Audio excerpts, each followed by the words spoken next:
পইচাৰ কোনো কথাই অহা নাই। CM ডাঙৰে অলৰেডি কৈছে যে যিসকলে বেনিফিচিয়াৰীৰ ওপৰত পইচা লৈ পেলাই ঘৰ বনোৱাৰ যিটো প্ৰচেষ্টা চলাব এই ওপৰত অফিচিয়েলি পানিছমেণ্টটো থাকিবই আৰু আমিও ল'ম।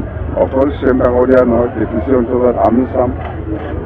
কথা সেইটোৱে অসমত সমষ্টি ৱাইজত অসমৰ মুখ্যমন্ত্ৰী ডক্টৰ হিমন্ত বিশ্ব শৰ্মা ডাঙৰীয়াৰ নেতৃত্বত LAC ৱাইজত আগৰ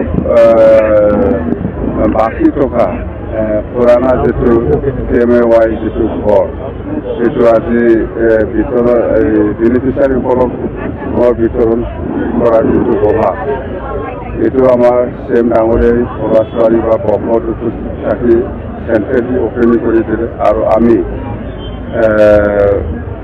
গোসাইগাঁও LAC হিচাপে আমি এই LAC ভিতৰত যিমান যিখিনি বেনিফিচিয়াৰী আছে সিহঁতৰ কাৰণে আমি মুকলি কৰিবৰ কাৰণে আমাক দায়িত্ব দিছে অসম চৰকাৰে উদ্বোধন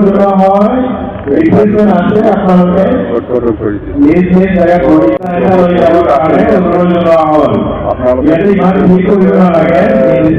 ভাৰত চৰকাৰ বা অসম চৰকাৰ কৰি আছে যিটো আমাৰ গৌৰৱৰ কথা যে অসমবাসী ৰাইজে নিশ্চয় সন্তুষ্ট। চৰকাৰে যিখিনি দায়িত্ব লৈ পেলাই কাম কৰি আছে আমাৰ BTC অঞ্চলতো আমাৰ দুখীয়াসকলে বা BTC বাকী ৰাইজে খুব সুখী।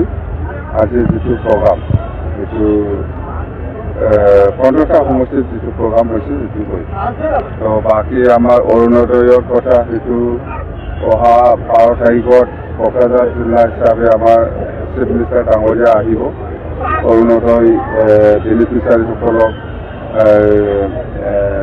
মুকলি কৰি দিবৰ কাৰণে। আৰু এনেকুৱা মুঠতে বহুত প্ৰগ্ৰাম আছে এই ডিচেম্বৰ জানুৱাৰী মাহত।